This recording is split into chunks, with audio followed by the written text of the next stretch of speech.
Welcome to TRIbe Triathlon, your weekly destination for expert coaching insights, triathlon news, training tips, inspiring conversations, and everything happening in the world of triathlon. Whether you're preparing for your first long course triathlon or chasing that new Ironman PR, this is your first stop for education, motivation, and even a few laughs that will help you become a better triathlete. Last time we mentioned that Ironman finishers represent a very small percentage of the population. Well, professional triathletes represent an even smaller percentage of the population. And among professional triathletes, only a select few manage to build careers that span more than a decade while competing at the highest level of the sport. Lauren Brandon is one of those athletes. If you've been around triathlon for any length of time, you'll know Lauren is one of the fastest swimmers our sport has ever seen. She won races all over the world, raced professionally for more than a decade, qualified for multiple world championships, and spent years competing against the very best athletes in the sport. But what makes Lauren's story interesting isn't just what she accomplished, it's how she approached it. In a sport where so many athletes define themselves by results, Lauren somehow managed to remain remarkably grounded. She raced with a smile on her face. She genuinely enjoyed the process. And even now, after retiring from professional racing, she speaks about her career with a level of perspective I think all of us can learn from. This conversation comes from a particularly interesting point in her life. Lauren recently celebrated her first Mother's Day. She's navigating all the joys and challenges that come with being a new mom, while also figuring out what life looks like after professional triathlon. We talked about motherhood, retirement, Kona, DNFs, winning Ironman races, elite swimming, and what it feels like to walk away from the sport while still feeling like you had more to give. One of my favorite moments in the conversation came when Lauren talked about how triathlon should be part of your life, not your entire life. That's easy to say, but it's much harder to live. Yet somehow Lauren managed to build a world-class career while maintaining that perspective. Whether you're chasing a Kona qualification, training for your first long course triathlon, balancing training with family and work, or simply trying to figure out how this sport fits into your life, I think you'll find something valuable in this conversation. So sit back, relax, and enjoy my conversation with former professional triathlete, Ironman champion, elite swimmer, coach, wife, mother, and one of the genuinely nicest people you'll ever meet in our sport, Lauren Brandon. So Lauren, you recently had your first Mother's Day. Very big congratulations on that. What's it like being a mom? You are asking me after a week of teething and then a week of her first cold. Poor baby. But no, I feel like motherhood, it's the most amazing thing and also one of the most difficult. It is certainly relentless. It doesn't matter how tired you are. You are getting up and trying to put all your energy towards this little human all day.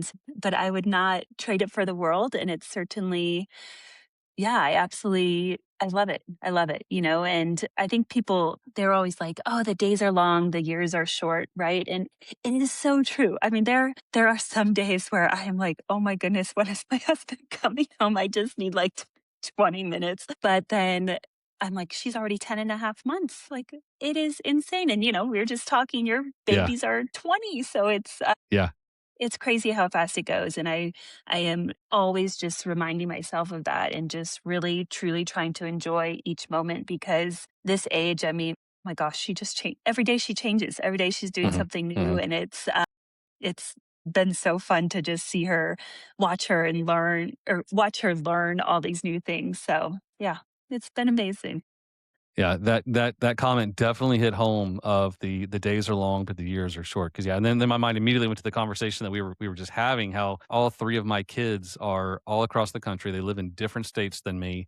And it's just like yesterday. They were 10 and a half months. And so much happens so quickly in that first year. They are, in the span of this 10 months, she is so different than she was 10 months ago. And even 10 months from now, so much more different. I mean, she'll be walking and talking and doing all sorts of things that, not even, a couple months ago, we were excited, she's rolling over and things like that. But it's just amazing how much changes and how quickly I know. it does. And I will say here, this was, I think it was actually my youngest that told me this. And when she told me this, it absolutely tripped me out and it kind of made me sad. But she said something to the effect of, there was one time you picked me up and you put me down and you never picked me up again. And I was like, oh Oh, my gosh, that is that's so so true, because it's been a really long time since I picked up any of my kids, because my youngest is now 19, and I have no idea when it was that last time that I true. picked That them makes me up. cry. Yeah, and I was like, "Geez," but, I think she actually Oh, kinda did it on purpose to, like, kinda punch me in the gut, but, I was like, "Yeah." So, enjoy that, and, you have lots of opportunities for, thanks. picking up, to come, but, yeah, so Yes. don't miss out on that. It's hard, I know it, and, it does it does get easier. It's different. It's still hard, but, it's all great. Yeah, it is. It is. It's truly amazing. So Have you found any similarities between now being a mother and being a triathlete? that's a great question. Let's see. I would say just the fact that you get up every day, and again, it doesn't matter how Mhm, tired you are, the day's there and you have to get it done. And I mean, with triathlon, I think there's so many times you don't want to train, but it was my job, and you just did it. Even didn't matter if you weren't motivated to do it, didn't matter how tired you were, you just got it done. And honestly, I really think all those years of training and racing has like prepared me for this, mhm, because yeah, not many people told me, oh, you might have a child that doesn't sleep at night. So mhm. last night was actually my longest stretch since she was born. It was 4.5 hours. So Awesome. Wow. yeah, so that was amazing. But I Yeah, spent those little celebrations. Yeah. oh my gosh, so many months it was just never over 2 hours. And but doesn't matter, you get up and you have to find this like ball of energy just to give her all day long. And Mhm, yeah, let's see. What else? Yeah, and I think just like all the like organization, preparation, all the stuff that mhm. comes with having Oh, a yeah. child too, right? You put Bags. them down for You a have to nap. you have to take bags everywhere you go. So so many bags. Yes. We were traveling. We went to Unbound last weekend with my husband, and we were trekking through the airport. Like neither of us had a bike. And we were just saying, I feel like we were going to a triathlon because we have her car seat, her pack and play, Yeah. all of our stuff. And I did tell him, I was like, triathlon really prepared us for this because you just have so much stuff. We're both carrying as much as we can. You know where the But yeah, oversized luggage comes out. It used to be a bike exactly. and now it's a car seat, and, Exactly. How times have changed. But yeah, and just like daily too, right? You put them down for a nap and then you're just cleaning up and prepping for when they wake up. And yeah, it's just this constant, then just always thinking nutrition about it. planning. You have to plan out nutrition, and you're making bottles and Yes. all that. Yeah, we're starting solids. And so trying to figure out what to feed a little child that doesn't really want solids. So yes, it's a lot of work. But so yeah, just like triathlon, it's just never ending. So, what does triathlon look like for you going forward, or do you even know yet? Do you have any interest in things other than racing, or maybe racing in the future? So my husband and I, we've been together for over 20 years, and we both were professional triathletes. We basically traveled the world, did what we want kind of those first 20 Hmm. years, and Hmm.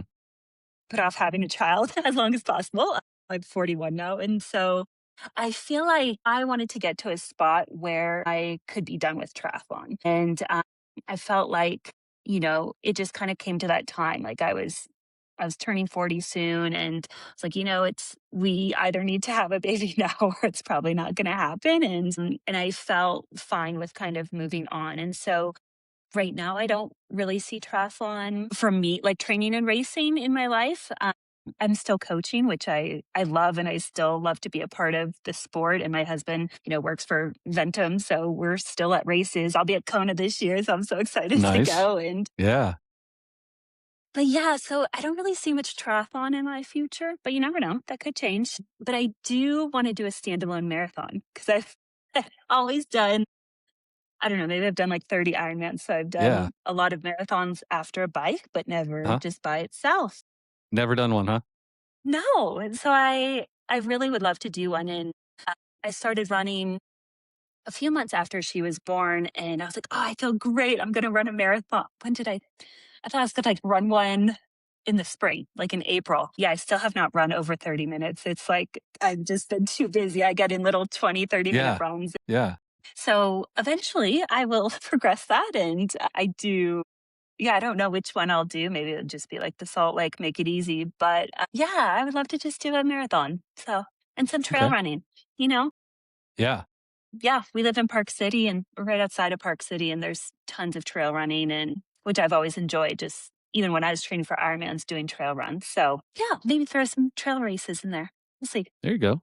Have you been to Kona as a spectator before, or just an athlete? I have. I went right after I retired. It was because the women, we were in Nice. And so I went for the men's race and, did Okay. some stuff for sponsors and love it. Love it. Yeah. Last Yeah. year, Harper was only a few months old. So we didn't go and we watched it on TV. And I mean, I love watching World Championships. It is, I don't know, one of my favorite things. And so I'm super excited that we get to go this year and cheer on the men and women. Finally, everybody's Yeah. together. Yeah. Yeah. That's good. I'm all for it. Excited for that. So Yes. that'll be cool. Yeah. And Yeah.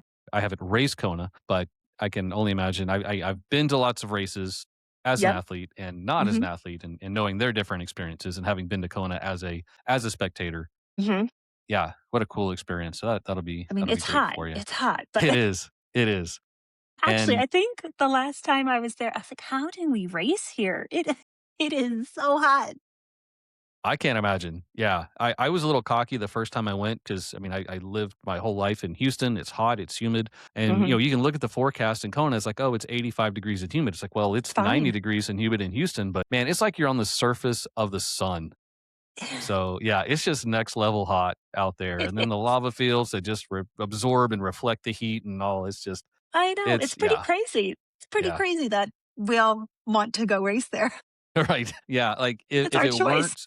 if it weren't the world championship, if it didn't have the mystique and the history, no one would want to go race in the lava fields and, the energy lab and the Queen K. No, Like they're horrible. no. They're horrible race venues, but yeah, people are pining and forking over their credit cards I and, know. doing all sorts of things to make it there. So yeah, that's hilarious, but so true. Yeah, I know. I know. So yeah, it'll be really fun to go. Yeah, to go cheer everybody on and see everybody. I mean, yeah, I haven't. Let's see, what's the last? I went to Ironman Texas last year, and then haven't been to a race since. So it'll be Wow. like a year and Okay. a half. Yeah. So yeah, so it'll be fun just to catch up with people. Yeah. Which that's actually when we met in person was Ironman Texas last year. So Yeah, yeah. but haven't been back. Okay.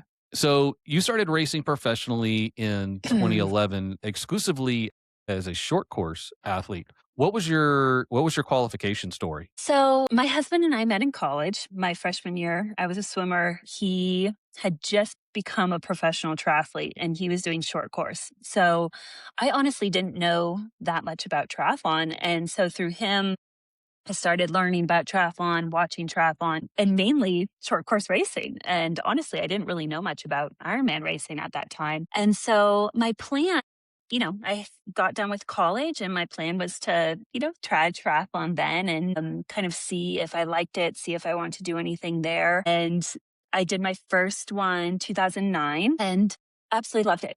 Loved it. And decided, hey, let's try and get my pro card. So back then, I think it's still similar. In order to get your pro card, you need to go a certain race and be within a certain percent of the like pro winner or Hmm. something like that. Hmm. And there needs to be a certain prize purse. So my first one, you needed to get top 3, and I was 4th.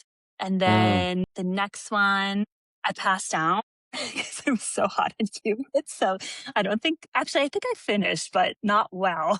And then there was one more triathlon in November, and I was like, okay, this is my last shot. Cause, I was working and I was like, I'm just someone that kind of likes to make a decision and go with it. I don't want to like dilly dally on it. So I said, okay, one more triathlon, let's try.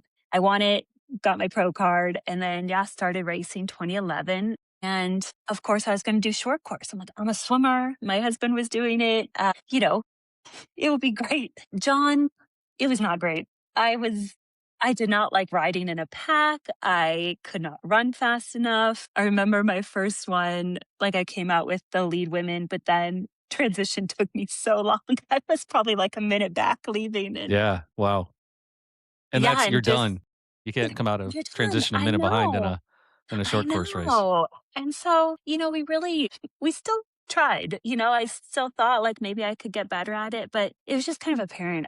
My running really, it was really tough for me to go from a swimmer, never doing any sport, to try and run. I was always injured and just really struggled. So fortunately, I was able to do some draft legal short course stuff. And then they also back then had the High V series and Lifetime series. So there was all of the non-draft racing for pros. And that was one of the best things probably for my development. And it was Okay. just so fun. We raced, I don't know, 10, 20 times a year doing Olympic non-draft. And, I just got to kind of slowly get better. And then that kind of, as that was going away, I was ready to kind of move on and go to long course. So yeah, we kept trying to the short course. That it was just the draft legal it is something else. Like, I mean, I don't know if you watch the World Triathlon races, but I don't think people just realize how like just such amazing athletes they are and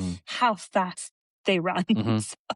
Yeah, it's kind of funny. It's like the same thing we do, but they do it very differently. And it's such a small niche. I mean, there's hardly anybody over 22, 23 years old doing it. hmm There's hmm not that many opportunities to do it. I mean, I don't know that I've ever even come across a draft legal race that I could register for. 'Cause there's something like a max of like 50 participants or something like that. So hmm they're not profitable. So race directors don't want to put them on. And also it's like if you're not part of like a collegiate club, it's almost hard to get Yeah. into it. But Yeah. yeah, I've been a part of some productions where we had draft legal races, and to be right there as they're coming through transition, it's awesome. It's And then great. things like getting lapped out and all that. That's it just adds to it. I mean, it's definitely fun, and the great thing is it lasts like an hour, so it's hmm it's much more spectator friendly than watching It pros race is. a full Ironman that Yeah. takes all day as fast as they do. The full distance, hmm it gets a bit It's laborious still a watching long a day. 4 hour bike ride. So you transitioned into long course racing in 2015. What was your first, or was that your first time to do a long course race? Yeah. Okay. So now I'm trying to remember.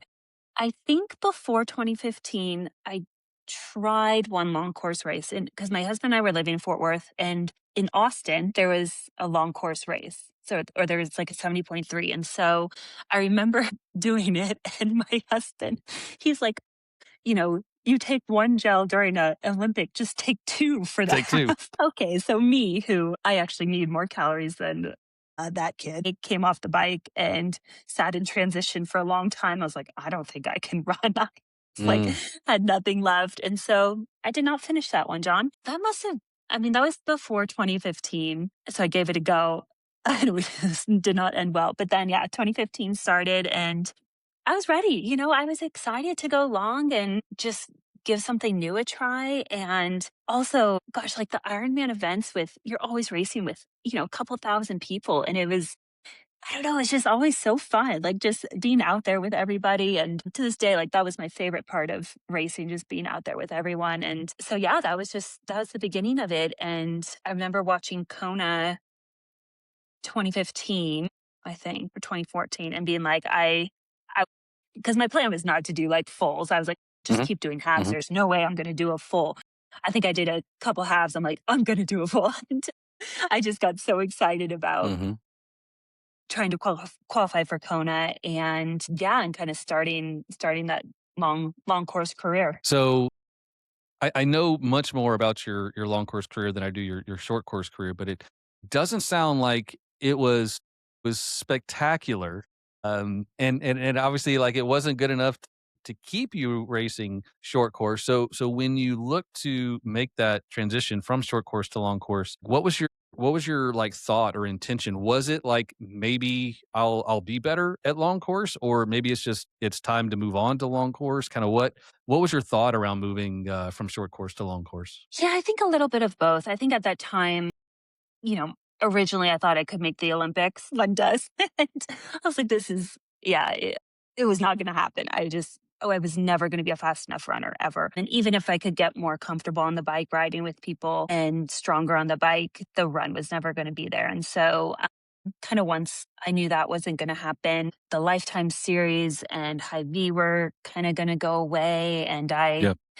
started meeting just more people in the sport at that time. Alicia Kay, she's still a friend, but she was a really good friend. We did all the short course racing together, and she was also going to go and do a 70.3. Maybe she already had, and we were just talking about it, and yeah, just got excited to try something new. And I think I just met more and more long course people, and was watch Kona, and just remember, oh my gosh, this is one of the biggest. If you're not going to go to the Olympics, this is like, one of the biggest things in our sport, and I just want to be a part of it. So once you did transition over to long course, you had a long career. So that in and of itself is impressive. Just how long you raced professionally, and raced long course professionally. So kind of what were your and you raced all over the world, did all sorts of different types. What were some of your favorite types of events, locations, maybe environments, weather? And then as I was looking over your race results, and I noticed like a lot of those races are no longer around. You even mentioned like the high V's and those. Which events do you think, which ones do you miss and maybe should come back? Wow.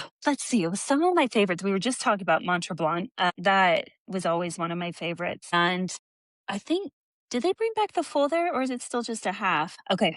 So I did the full there 2 or 3 times. That was always one of my favorites. And even though I never had a good race in Zell am See in Austria, that was, oh my gosh, just one of the most spectacular places I've ever been to. And, it is what you think. It's just picturesque. And I loved, going there and racing. Is that like you're riding through the set of The Sound of Music and Exactly. It's like just everything's so perfect and so beautiful. I can imagine if it's like, why am I going to push myself and make myself hurt when I can just sit up and listen to the hills sing and all that? I could see that being a little different, like kind of the opposite of being on the Queen K, where it's just like miserable and you're looking at lava. Or Ironman Texas that we were just talking about. Yeah, modern Sorry, no Ironman offense, Texas. Early Ironman Texas was a different story, but yeah, was a good one. Hardy Toll Road, the Queen K lava fields. Yeah, definitely not the. Is it the Alps that you're riding in there in Austria? I should know this, John. Whatever I don't it is, want to it's pretty. say something It's a lot wrong, prettier than the Hardy it is Toll Road in amazing. Houston, Texas. It is amazing.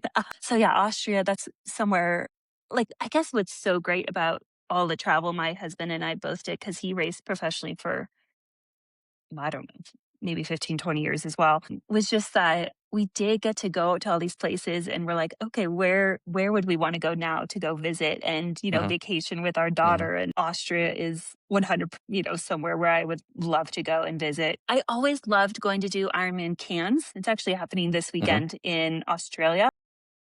Just, it's, near the Great Barrier Reef, and just always a beautiful place.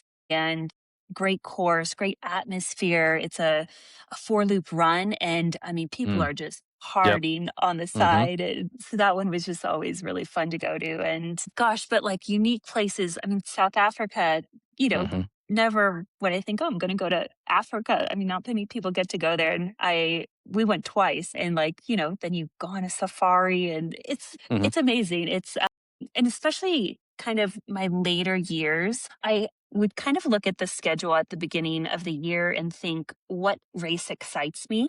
Because, there were races where, like, I always did Texas because I liked doing a spring Ironman. We lived in Texas for 10 years, and it always made sense, but that didn't necessarily excite me.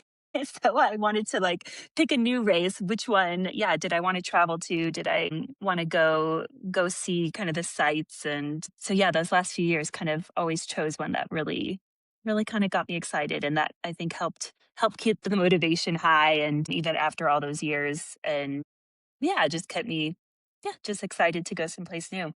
So how much did the swim venue of a course factor into your decision to go race? Honestly, not much. South Africa, the first time I did it, they shortened the swim. And then so I remember going back the next year, I was like, man, there's a high probability that'll be shortened again. And it was shortened even more.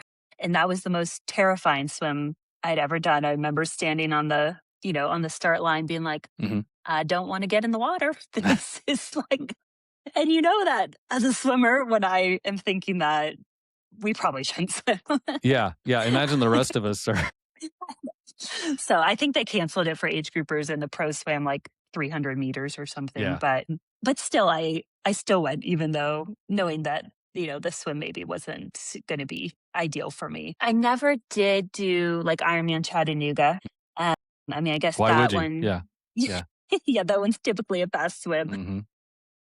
Although 70.3 Chattanooga this year, it was like the longest swim ever. Yeah. Something All happened. depends on how much water's coming through that dam. It can be a huge advantage or really not much at all. Yeah. So races like that where it could go either way. It's interesting. But yeah, no, I would just, you kind of have to plan your year. And even though my plans always change because, you Mhm. get injured or you Mhm. didn't get the result you wanted, whatever, I still would just kind of go do the races that I needed to or wanted to. So one time I won a sprint race. It's the only Yeah. race I ever won. It was one time in Where my was this? illustrious career. You won 2 Ironman events.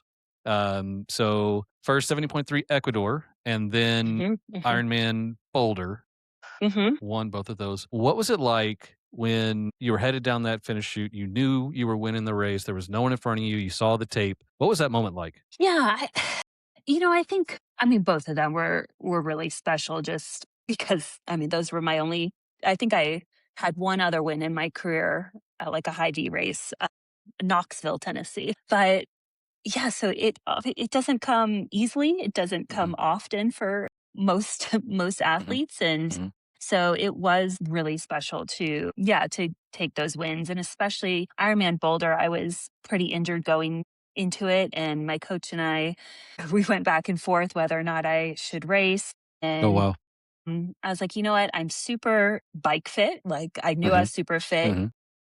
I just hadn't run much. And so we weren't quite sure what would happen in the marathon. And yeah, that last 10K was quite tough to get through. And I had Leslie Smith running me down. But yeah, I got to the finish and that was definitely something really special. And yeah, that was 2019 and I never won a race again. So. Well, I would imagine, and probably could find this, but I would imagine even the vast majority of professional triathletes never win a race. So it's not like you evaluate your career as to how many races you Yeah. win, and there are a few that they're always winning, and those are those Right. ones that Right. kind of everybody knows. Even that's a small percentage of the whole professional field. So yeah, you can still have a very successful professional triathlon career and never win a race. It's Very not true. that. So yeah, I mean the Yeah, fact that yeah. you did as well as you did, including those wins, is just all the more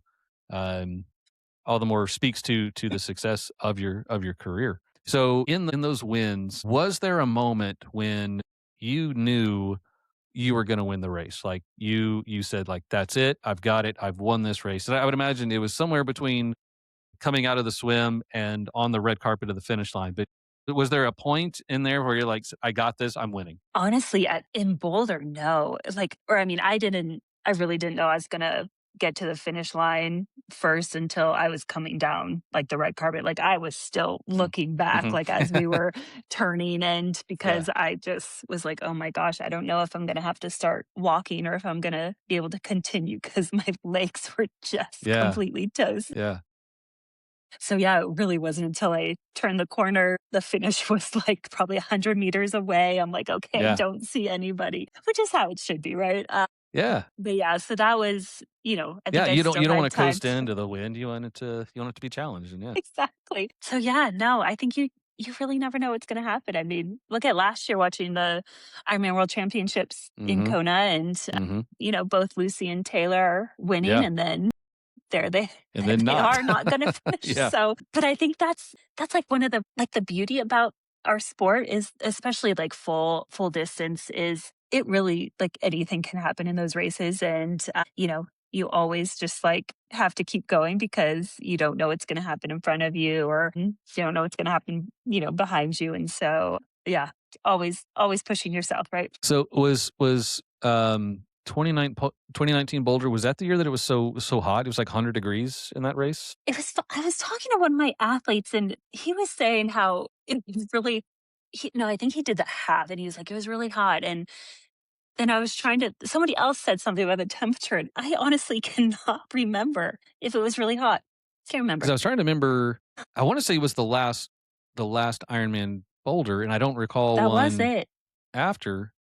Maybe it was So because I yeah, remember it there was were hoses, people were yeah. spraying, so maybe it was really hot. Yeah, and it was like I think it literally got up to like 102, 103, which, as every time I would leave Texas, especially like in June, especially if I'm going to Boulder, it's like, hey, it's gonna be nice, it's gonna be nice and cool, I'm gonna get a little reprieve from this Texas heat, and then I go to Boulder and it's 105 degrees. That was very But upsetting for me. dry. And then the next day it was like 85 or something like that. It was like a 20-degree drop the next day. That happened to me once, another time in Coeur d'Alene, where I'm like almost to Canada. Mm, Same thing. It was like 105 degrees on race day when usually it's mhm. like 75. So it's probably my fault, Yes. coming from Texas and wanting to get away from the heat and just brought it with me. You But you must have been in Coeur d'Alene that one year that it was, yeah, over 100. Oh hmm my gosh, I remember yep, that year. I did not finish yeah, that race either. yeah. That's understandable. A lot of people I didn't finish the race, and for good reason. Yeah, it's yeah, just not what you're expecting. No, no, yeah, that was a toasty one. So you have, or at least had, some course records. What were those Gosh, I know Ironman Boulder was a course record overall? You overall. had the course record Mhm. time. Yes, but and then I know I have some swim records Mhm. that apparently still stand because one of my Okay. athletes texted me, "What race was just this last weekend?" Hamburg, Hamburg. Okay. Okay. She's like, "Oh, still have the course record." Wow. So yeah, I guess I still have some swim records out there. So many of them you can't even keep up with them. It's just I they're wouldn't just. say that. If Lucy's gone to it, then I'm sure it's not there. But But even then, you guys would battle, when you guys raced head to head. So I mean, you're right there on caliber with yes, I mean the notable top swimmer currently. yes. And now, John, I've not gotten in the water since I retired, so it's been almost 2 years. Wow. Wow, that's wild. But I guess, and we'll hit on this in a bit. I guess 40 years of swimming is enough. I mean, it certainly would be for me, or close to it. Do you Yeah, miss it? swimming, no, no, Yeah. definitely not. Wow. And I guess too. I mean, you there wasn't a whole lot of time between your retirement and your getting pregnant. So I mean, that Right, kind of true. imagine would play into a certain Yes, extent to and that. you know, I told my husband, I was like, "We are going to bring her to the pool soon." So my mom's in town. We are going to bring her to the pool this weekend. It's going to be warm, so that'll be my first time in the water since. And hers as well. So And hers, yeah, I'm sure she'll y'all love y'all it. got to get back to it at the same time. That's awesome. So case in point, right here. Mhm.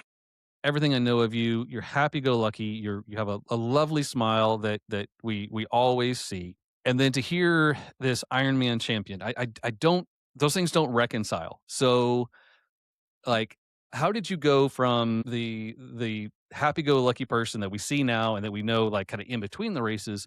Was there, like, claws come out when the cannon fired? Or, I mean, did it how did that happen? Because again, that just doesn't reconcile in my mind for you to, being you, go out and do these things. It's like, there had to be a That's what switch go off. What was that like? What was there, a mentality difference, or how did that work? you know. It's funny. My husband always said that I was a very different athlete in triathlon versus swimming. So as a swimmer, he's like, I remember you would not be mean, but like, I don't know, get up on the block and have this like aura about you and you're like, ready to rumble. But he's like, triathlon, you never really had that. And he always told me I need Hmm. to smile less. Okay. But I don't know. I think in triathlon, I always really enjoyed it. Like swimming was something I did since I was really little. I was good since I was little, and I didn't really enjoy it that much. It was something that I just did. But Yeah. triathlon Yeah. is like my choice to do it. I mean, I did it in my adult life and I loved it. And always, even on like my worst days, you still find reasons to be out there and have fun. And I think I always raced better in that mentality. And I think too, because, you're doing well, now the women are racing 8 hours, but in my day, we were racing 9 hours. 9 hours would be a long time to kind of have that like super competitive edge. And I'm sure some people do, but I found it easier just to, yeah, I think do it with a smile on my face and have fun. And those days when I didn't were probably days that I dropped out or didn't have a good race. So Okay. So yeah, yeah. that's a little surprising, but it's also not. Yeah, because I'm actually, A lot of athletes, you talk to them, they're like they're really competitive just in life, like in everything they do. And I'm not competitive, like really at all. You I just don't know. win. You don't have to be. No, I You just wouldn't go say out to that, do but it. And like, I guess I'm competitive when you can do it when with I a smile, race, and the but rest of us are, burying ourselves and killing ourselves, and we're miserable, and you're just floating by like a butterfly with a great big smile on yeah, your face. yeah, it was. Yeah, again, I think I just loved it. I loved training, racing, and there was always just so many other people out there, and so you're just doing it with everyone else. And don't get me wrong, again, I had plenty of races where I was probably did not have that mentality, but my best ones were probably where I was enjoying it. And I remember this one photo, my first Kona. I don't know what year that was, 2018 maybe. And Talbot Cox was taking pictures, and Lucy and I were in the lead and we were coming back. So I don't know, we were pretty far into the bike and he has this picture and I'm just like waving to him because, well, what? I'm like, oh, we're in the lead at World Championships. We were both rookies. And yeah, always just like still tried to enjoy it. I am pretty darn sure. I mean, as many photos of professional athletes as Talbot has taken, I venture to say you may be the only one who's actually waved to him. And like, I would imagine he was caught off guard. Like what is she doing? And then I have to find that especially for picture. someone to be leading Kona and still waving to their buddy that's the photographer on the sideline. That Well, just, yeah, that's okay. So I I, stand corrected.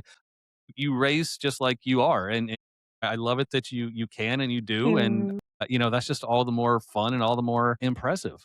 Um, now I would so get so frustrated if, turning dark a little bit, and mhm. maybe it's not. As I mentioned before, you raced a whole lot over your decade or so of racing long course.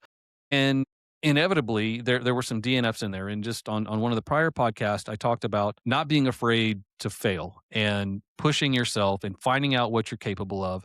Mhm, And the pro field epitomizes that. That almost every pro out there, the pros are there to win. They're not there just to finish the race like a lot of us age groupers mhm, are. The intent is to win the race. And so you got to do what you got to do. And sometimes if it's not there, it's not there. And so you end up having those DNFs. So the pros have a much higher DNF rate than the age groupers. And a lot of it yeah. has to do with the fact that you're putting it out there and, can you hold that intensity for the entire race?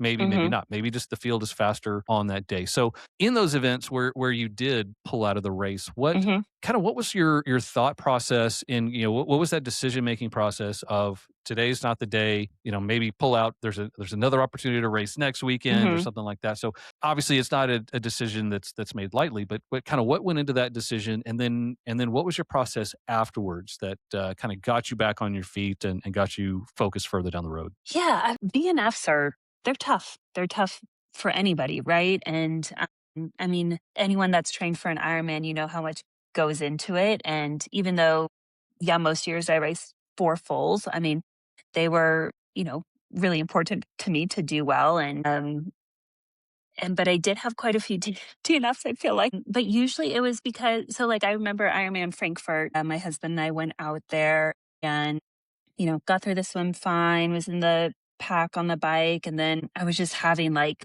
horrible, like back glute pain and felt like I was barely pedaling and eventually got through the bike, but, was way back. I was like, well, that's okay.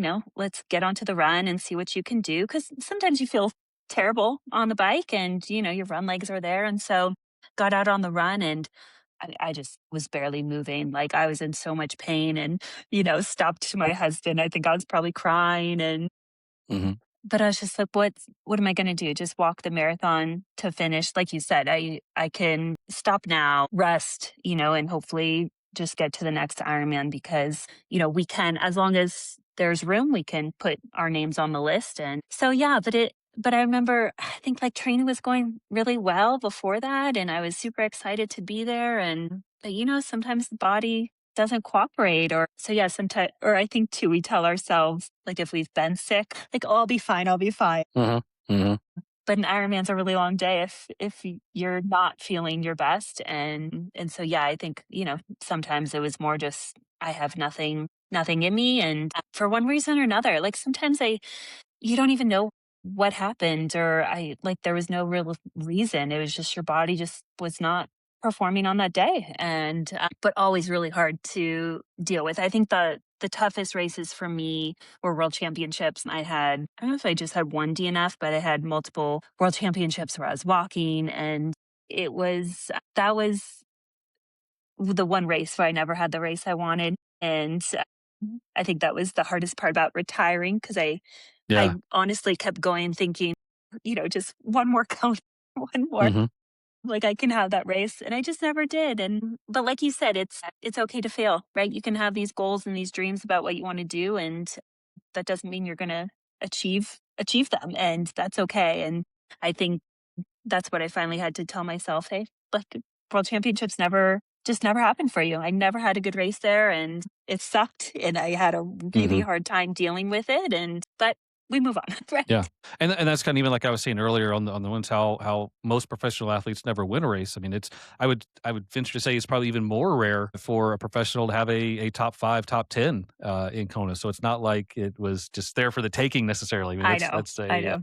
Yeah, and I think you were there, obviously. It just but it's sometimes it's not your day, or sometimes it's just someone else's day. And that's yeah. the hard part when it's one day every year. And then Hmm. more recently it wasn't even every year. It was every other Right. year, if Hmm. that, for a Yeah, while. And that was kind of, I guess, even in kind of the height of your career with COVID, and then the split days and the yeah, moving the championships to Nice. So you had even fewer opportunities, even in your prime, to do yeah, it. So that's yeah. COVID happened at an unfortunate time of my yeah. career, and COVID happened, and I was having just some weird health things. Like I got shingles, and I don't know, got some other thing that it took me just a really long time to recover from. And so so not only did I miss Kona, I missed 2021 World Champion. Now that was in St. George, but I missed that one. And so, yeah, it was kind of a rough few years, but Yeah.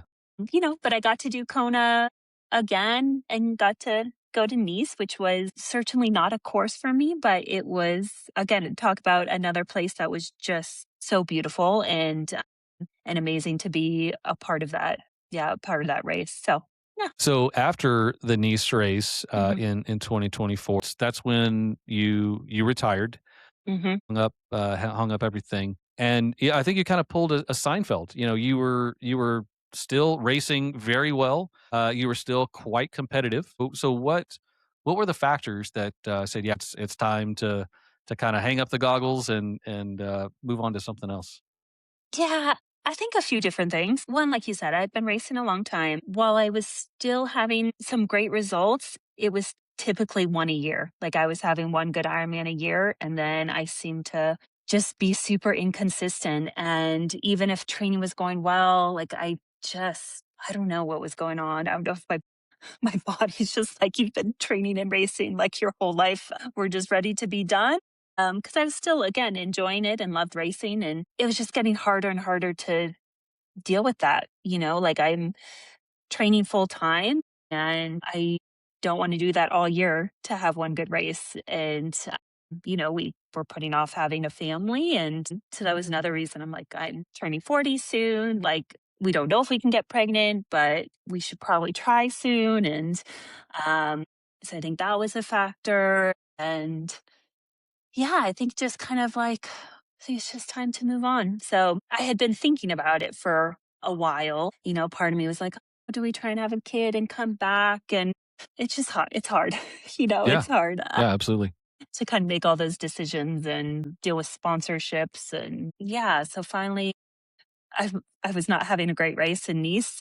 My back, again, Mm. was just completely locked up, and our best friends were there, and Barrett was there. And I had one more lap on the run. I'm like, I'm retiring.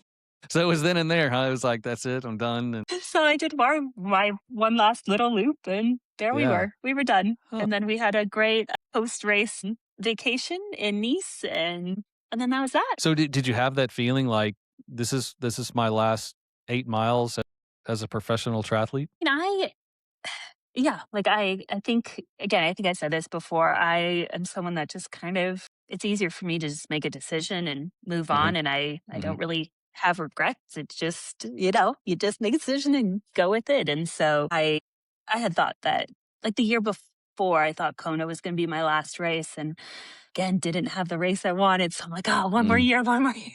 Yeah. And it would have been 2 more years to get back to Kona. Exactly. So yeah, it was just kind of time to move on. And again, I think the hardest thing about retiring for me was the fact that I still felt like I had more in me. Like I still never kind of put together the race that I wanted. But again, like we don't always do what we want or what we hope and dream. And yeah, and that's okay. So then started looking for jobs and got pregnant pretty much right away. And now here we are. Awesome. And that's great that you called your shot. It wasn't like something that was it was because you were ready and it was time, and it Yeah. wasn't like forced on you. It wasn't because you were having these horrible results, you had these injuries, and that's a great way. It's like I said, that's Seinfeld going on top and not wait until you have to.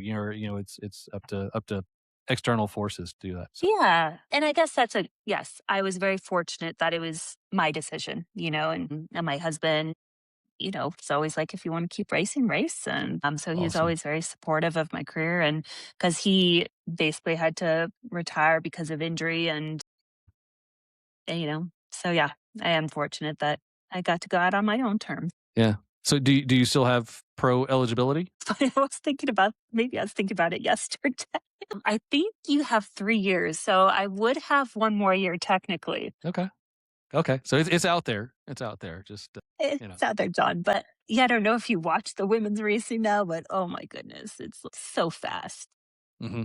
Yeah. So Like you were fast. saying, it's they've now dropped into another hour bracket. Oh Then my even just a few gosh. years ago. Yeah. Yeah. It's I mean, if just you're not running 250, I mean, because you have people running low 240. So if you're not running 250, then I don't know. yeah.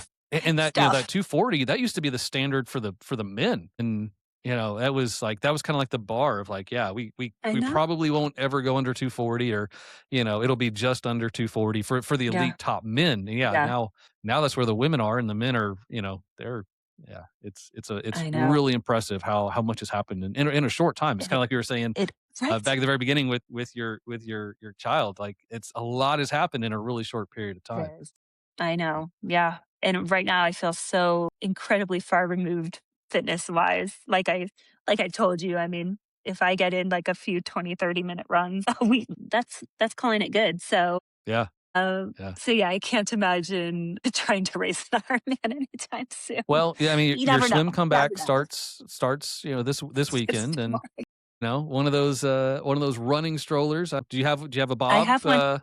Okay, We yeah, have a running stroller and she seems to like it. there you And, go. yeah, All you right, never know. so it's out there. It's out there. It's No pressure, but just should you 2027. decide, it's Should I there. do one You're more not. Kona? I can't imagine qualifying. That'd be so hard.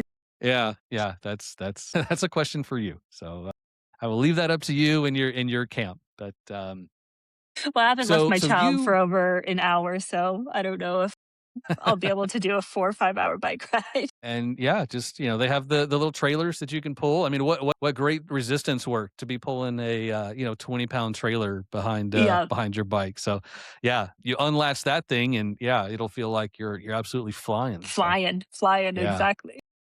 So you arrived at triathlon with the unfair advantage, I'll say it, that you came from that swim background. How did that Mhm. happen, and what was that? What was that all about? My swim career?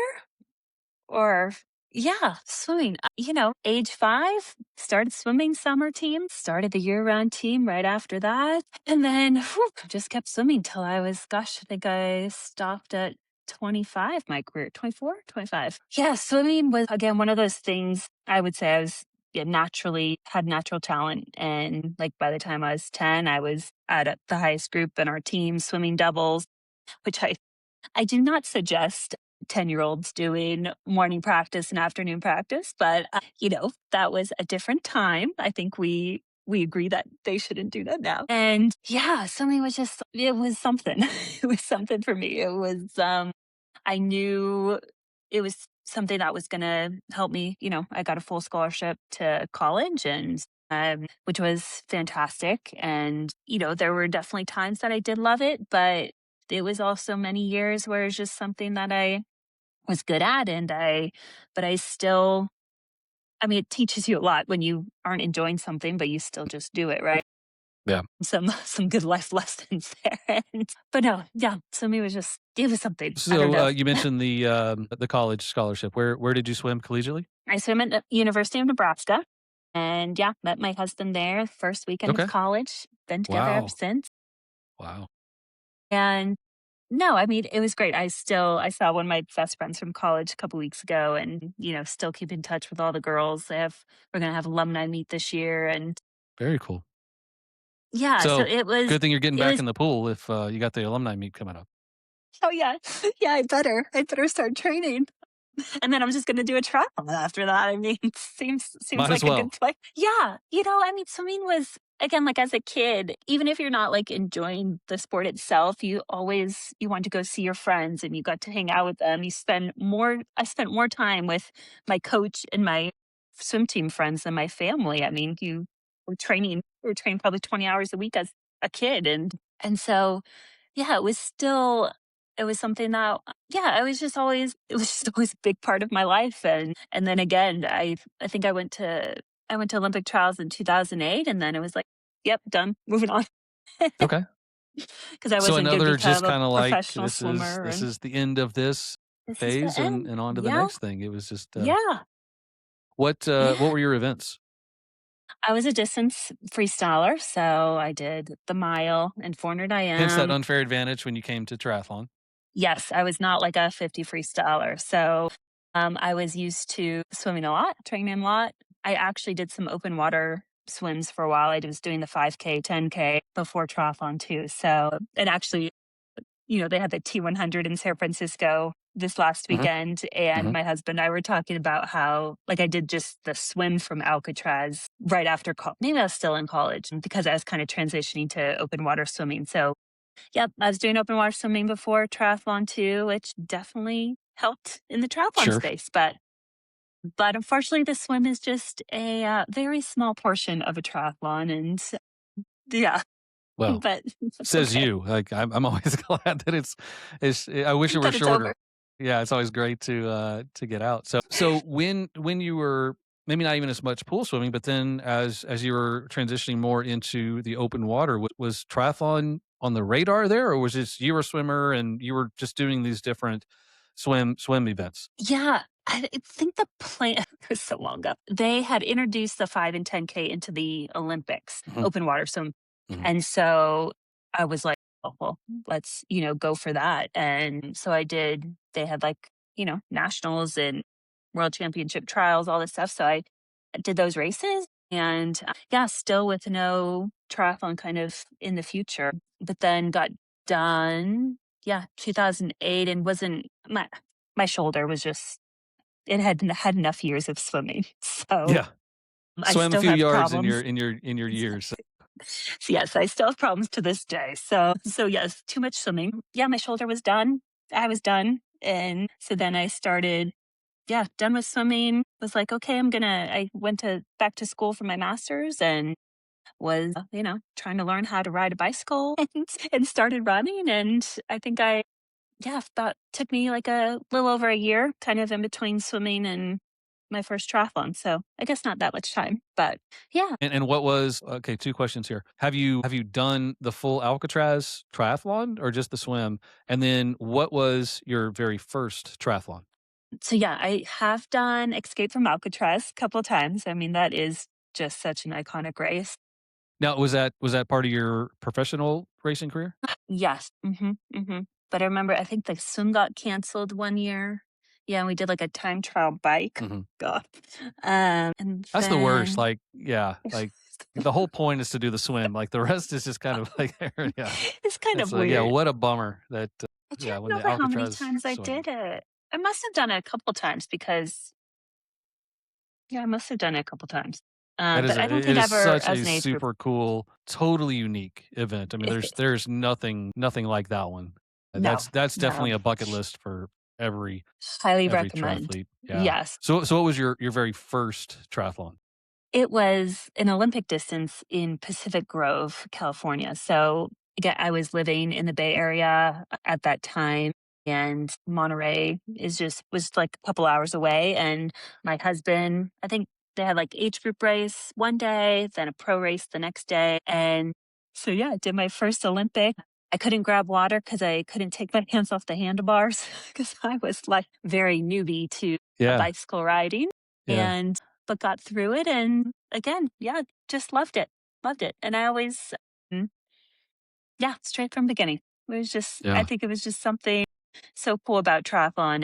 And yeah. It's like it was meant to be for you. It was just Yeah. all paths led to there. And yeah, it led to an amazing 15, 20-year career. Your husband and all that got to share that.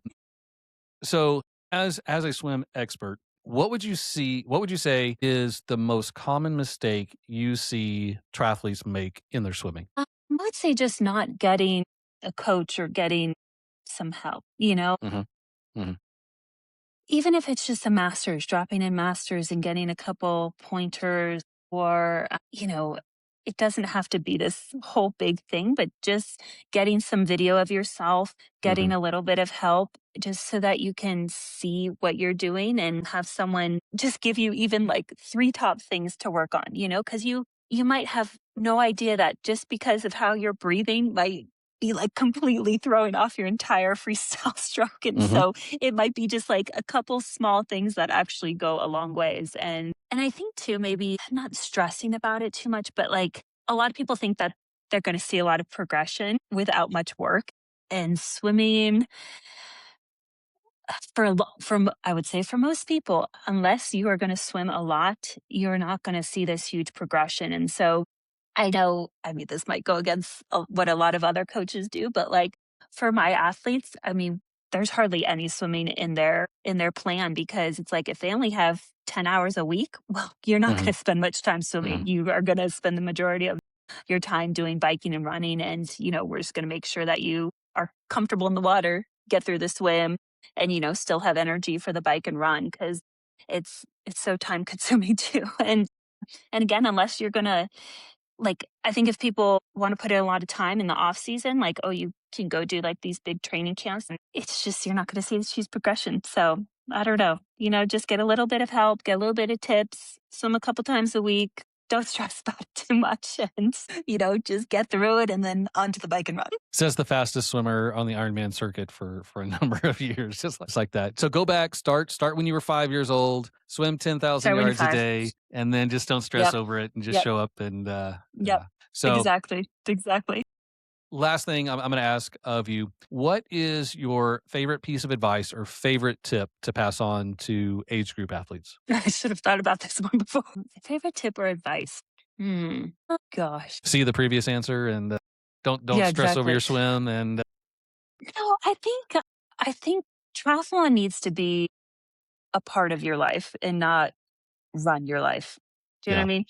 Uh, for sure. I Yeah. think even though that was my career, it still wasn't like my full life, and because I think too many times you see people just completely like removing themselves from friends or family and just all, triathlon can be all consuming. And it is like if you're working, you have a family, you're trying to train for an Ironman, it is a lot. And so you need to try and figure out how it can be a part of your life, a part of your family. And like you said, are you taking a jogging stroller with your kids? Or, does your husband, or I don't know, can he drive the car out there while you're biking? Or does he like to bike too while you run? Or I don't know, just so that you can still spend time with your family, with your friends, find a good training group so you have people to train with. And because it can just be very all consuming. And then something goes wrong. You look at Ironman Hamburg, people threw tacks in the road and a couple hundred people got flat tires, couldn't finish. And it's like, how devastating that you just completely spent a year, I'll say a year, a lot of time training. And then something like that happens and it's then what it was all for, So, I don't know if that's really good advice, but No, that's great. No, and I'm even going back before when you're talking about the swim, this was some good validation for me because just on the last podcast I did recently, it was echoing those same things. So it's like, I think Lauren was listening to my podcast and echoing the things I said. And yeah,